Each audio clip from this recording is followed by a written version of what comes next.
भाजपा की राजनीति की धुरी रहे अयोध्या में राम मंदिर मामले में तो अदालत का फैसला आ गया और इस फैसले से भाजपा को बड़ी मदद मिली। लेकिन अयोध्या के बाद अब एक और मस्जिद मंदिर मामला सिर उठा चुका है। पीएम मोदी के संसदीय क्षेत्र वाराणसी में काशी विश्वनाथ मंदिर से लगी ज्ञानवापी मस्जिद के इतिहास पर सवाल खड़े किए जा रहे हैं कि ये मस्जिद क्या किसी मंदिर को तोड़कर बनी। वाराणसी के काशी विश्वनाथ मंदिर में लगी ज्ञानवापी मस्जिद परिसर के पुरातात्विक सर्वेक्षण के लिए स्थानीय अदालत ने इसी साल 8 अप्रैल को आदेश जारी किए थे। ये आदेश उन याचिकाओं पर दिया गया था जिनके मुताबिक 17वीं शताब्दी में ज्ञानवापी मस्जिद के निर्माण के लिए मुगल सम्राट औरंगजेब ने काशी विश्वनाथ मंदिर के एक हिस्से को ध्वस्त कर दिया था। इन याचिकाओं में मांग की गई है कि जिस जमीन पर मस्जिद बनी है उसे हिंदू पक्ष को सौंप दिया जाए। लेकिन अब इस आदेश के खिलाफ सुन्नी वक्फ बोर्ड ने वाराणसी की जिला अदालत में पुनरीक्षण याचिका दायर की है।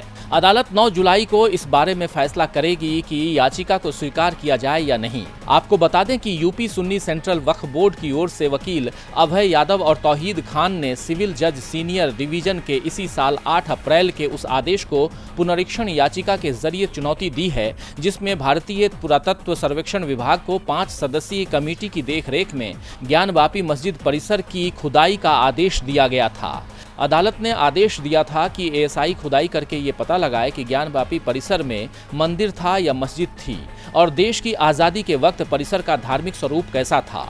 लेकिन मस्जिद प्रबंध कमेटी और सुन्नी वक्फ बोर्ड ने अदालत के इस फैसले के खिलाफ अपील करने की बात कही थी। बीबीसी की एक रिपोर्ट के मुताबिक वकील अभय यादव ने कहा, पुनरीक्षण याचिका में हमने मांग की है कि इस पूरे मुकदमे की सुनवाई का अधिकार यहाँ की अदालत को नहीं है कि सेंट्रल सुन्नी वक्फ बोर्ड लखनऊ को है। इस मुद्दे पर एक मुकदमा इलाहाबाद हाई कोर्ट में भी विचाराधीन है। पूजा स्थल अधिनियम 1991 का भी इस आदेश में उल्लंघन किया गया है, जिसमें कहा गया है कि 15 अगस्त 1947 को आज़ादी के दिन धर्म स्थल की जो स्थिति रही है वैसी ही रहेगी। लगभग 400 वर्ष पुराने मस्जिद की खुदाई में उसका अस्तित्व समाप्त हो जाएगा और मौके पर शांति व कानून व्यवस्था भी प्रभावित होगी। वहीं ज्ञानवापी मस्जिद की देखरेख करने वाली संस्था अंजुमन इंतजामिया मसाजिद के संयुक्त सचिव सैयद मोहम्मद यासीन का कहना है कि साल 1936 में दायर एक मुकदमे पर अगले साल 1937 में उसका फैसला भी आया था और इसे मस्जिद के तौर पर अदालत ने स्वीकार किया था। अदालत ने माना था कि ये नीचे से ऊपर तक मस्जिद है और वक्फ प्रॉपर्टी है। बाद में हाईकोर्ट ने भी इस फैसले को सही ठहराया। इस मस्जिद में 15 अप्रैल 1947 से पहले से ही नहीं बल्कि 1669 में जब ये बनी है तब से यहाँ नमाज पढ़ी जा रही है। कोरोना काल में भी ये सिलसिला नहीं टूटा है।